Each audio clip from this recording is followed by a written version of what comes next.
한국교회 트렌드 2026 보고서를 보면요. 한국교회의 미래에 대한 우리의 예상이 어쩌면 완전히 빗나가고 있을지도 모른다는 생각이 듭니다.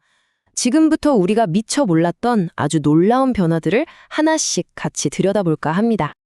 오늘 우리가 나눌 이야기의 핵심은 바로 이 역설적인 질문 하나로 요약될 수 있습니다. 만약 교회에서 덜 바쁘게 활동하는 것이 오히려 우리를 더 영적으로 만든다면 어떨까요? 모든 이야기는 바로 이 생각에서 출발합니다. 바로 이 숫자 76%가 그 역설을 아주 명확하게 보여줍니다. 교회 활동 참여도는 변하고 있지만 개인적인 영적 연결에 대한 갈망은 여전히 이렇게나 높다는 거죠. 이게 뭘 의미할까요? 사람들이 그냥 신앙을 떠나는 게 아니라는 겁니다. 오히려 다른 방식의 더 깊은 신앙을 찾고 있다는 아주 중요한 신호인 거죠. 자, 그래서 오늘 우리는 이 5가지 키워드를 따라서 한국교회의 미래 지도를 한번 그려보려고 합니다. 왜 사람들은 교회 활동을 줄이는지, 왜 단순함이 새로운 대안으로 떠오르는지, 그리고 교회라는 공동체 안에서도 왜 외로움을 느끼는지 알아볼 거고요. 더 나아가 작은 교회가 가진 놀라운 잠재력, 그리고 이 모든 흐름이 만들어낸 정말 누구도 예상치 못했던 결과까지 함께 살펴보겠습니다. 그럼 첫 번째 퍼즐 조각부터 맞춰보죠. 바로 참여의 역설입니다. 사람들이 왜 점점 더 교회 프로그램에서 한 발짝 물러서게 되는 걸까요? 그 데이터 뒤에 숨어있는 진짜 이유, 지금부터 파헤쳐보겠습니다. 자, 이 그래프를 한번 보시죠.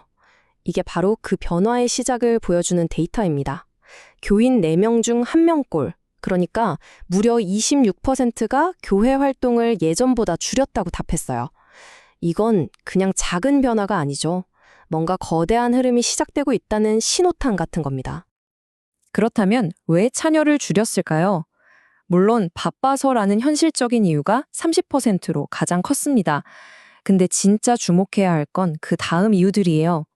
신앙 열정이 줄었다는 솔직한 답변도 있었지만 개인적인 신앙생활을 선호한다는 목소리가 굉장히 커지고 있다는 점. 여기에 교회 활동 자체에 지쳤다. 바로 번아웃이죠. 이걸 다 종합해보면 신앙의 개인화가 아주 뚜렷한 트렌드로 자리 잡고 있다는 걸 알 수 있습니다. 이렇게 지쳐가는 사람들에게 교회는 어떤 답을 내놓을 수 있을까요? 그 해답으로 떠오르는 게 바로 두 번째 트렌드, 심플 처치입니다. 핵심은 아주 간단해요. 더 적게 하지만 더 깊게. 심플 처치라는 말이 좀 생소하게 들리실 수도 있는데 사실 개념은 아주 간단합니다. 이것저것 다 하려고 애쓰는 교회가 아니라 명확한 비전 아래 정말 꼭 필요한 사역에만 에너지를 집중하는 모델인 거죠. 복잡한 건 싹 덜어내고 진짜 중요한 본질에만 집중하자는 움직임입니다. 그럼 이런 움직임이 그냥 일부 소수의 생각일까요? 전혀 그렇지 않습니다. 이 그래프를 보세요. 목회자들의 86%, 그리고 교인들의 72%가 이 심플 처치 모델에 찬성하고 있어요. 이건 정말 압도적인 지지죠. 교회 리더와 멤버 모두가 한 목소리로 원하고 있는 변화의 방향이라는 뜻입니다. 바로 이 한 문장이 심플 처치 운동의 모든 철학을 담고 있다고 해도 과언이 아닐 겁니다. 얼마나 많은 사역을 하느냐가 아니라 어떤 사역에 집중하느냐가 핵심이다. 결국 양이 아니라 질, 수많은 활동이 아니라 진짜 본질로 돌아가자는 선언인 셈이죠.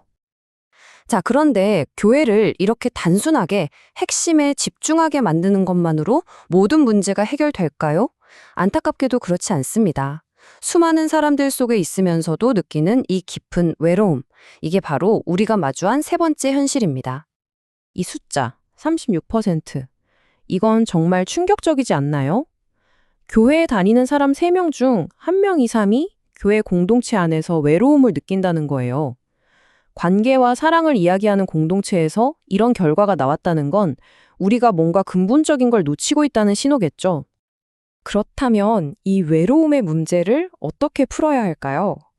그 해답으로 새로운 모델이 제시되고 있습니다. 목회자 한 사람에게 모든 돌봄을 의존하는 그런 위에서 아래로 내려오는 수직적인 구조가 아니라요. 교인들끼리 서로를 직접 챙기고 보살피는 수평적인 관계, 바로 서로 돌본 공동체로의 전환입니다. 여기서 정말 흥미로운 데이터가 하나 나옵니다. 그럼 누가 돌봄을 제공해야 할까요? 라고 물었더니 교인들의 과반수가 넘는 56%가 모든 성도가 함께 해야 한다고 답했어요. 오히려 목회자들보다도 훨씬 높은 비율이에요. 이건 교인들 스스로가 수동적인 존재가 아니라 서로를 돌보는 공동체의 주체가 되고 싶어 한다는 걸 아주 분명하게 보여주는 데이터입니다. 자, 이제 네 번째 트렌드로 넘어가 볼 텐데요. 이건 어쩌면 오늘 이야기 중에 가장 의외의 내용일지도 모르겠습니다. 교회가 점점 작아지는 현상 말이에요. 이걸 우리는 보통 위기나 실패라고 생각하잖아요. 그런데 만약 이게 오히려 강함의 신호일 수 있다면 어떨까요? 이 표를 한번 보세요. 이건 그냥 변화가 아니라 거의 지각 변동 수준입니다. 지난 10여 년 동안 30명 이하의 아주 작은 교회는 100% 넘게, 그러니까 2배 이상 폭발적으로 늘어났어요. 반면에 우리가 흔히 성공한 교회라고 생각했던 3,000명 이상의 대형 교회는 30% 넘게 급감했습니다. 한국 교회의 생태계 지도가 완전히 새로 그려지고 있는 겁니다. 그러면 이런 작은 교회에 다니는 분들은 혹시 만족도가 낮거나 큰 교회를 부러워하지 않을까요? 이 데이터가 그 편견을 완전히 깨부숩니다. 작은 교회 교인 3명 중 2명, 무려 65%가 대형 교회가 부럽지 않다고 말했어요. 작다는 게 결코 부족하다는 뜻이 아니라는 아주 강력한 증거죠. 바로 이런 교회를 가리켜서 요즘 강소교회라고 부릅니다. 말 그대로 작지만 강한 교회라는 뜻이죠.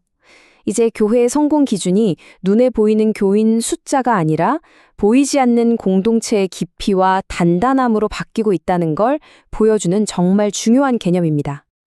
자, 이제 마지막 순서입니다. 지금까지 우리가 이야기했던 신앙의 개인화, 공동체 안의 외로움, 그리고 관계의 단절이라는 이 모든 흐름들이 과연 어떤 예상치 못한 어쩌면 충격적인 결과로 이어지고 있는지 한번 살펴보겠습니다. 한번 생각해보죠. 교회가 삶의 문제에 대한 답을 주지 못하고 영적인 안내자 역할을 제대로 하지 못할 때 사람들은 그 빈자리를 채우기 위해 어디로 향하게 될까요? 이 질문을 마음에 담고 다음 숫자를 봐주시기 바랍니다. 네, 정말 놀랍게도 기독교인 5명 중 1명, 그러니까 20%가 점을 보거나 타로카드를 보는 것 같은 무속 서비스를 이용해 본 경험이 있다고 답했습니다.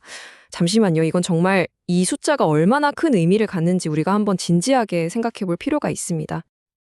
아니, 도대체 왜 이런 현상이 나타나는 걸까요? 바로 다음 데이터가 그 실마리를 제공합니다. 교인 10명 중 8명, 무려 81%가 개인적인 고민이 있어도 목회자와 상담하지 않는다는 겁니다. 이건 신앙 공동체의 리더와 멤버들 사이에 보이지 않는 거대한 벽이 존재한다는 뜻이죠. 그럼 왜 상담을 하지 않을까요? 그 이유를 더 깊이 들여다보면 마음이 좀 복잡해집니다. 목사님과 가깝게 느껴지지 않아서라는 어떤 심리적인 거리감, 그리고 목사님이 너무 바빠 보여서라는 현실적인 장벽이 가장 큰 이유로 꼽혔어요. 결국 교회 안에서 영적인 답을 얻지 못하고 인간적인 위로를 받지 못할 때 사람들은 다른 곳으로, 심지어 교리와 정면으로 부딪히는 무속인을 찾아가게 되는 겁니다. 자, 오늘 살펴본 이 모든 트렌드들, 그러니까 번아웃을 피해서 본질을 찾고 외로움을 극복하기 위해 진짜 관계를 갈망하고 또 영적인 답을 찾아 헤매는 이 모든 흐름은 결국 하나의 큰 질문으로 모아지는 것 같습니다. 우리 시대의 진정한 공동체의 미래는 결국 더 작고 더 깊이 연결되고 더 솔직하고 진솔한 공간에서 발견되는 것이 아닐까요? 우리 모두에게 던져진 질문입니다.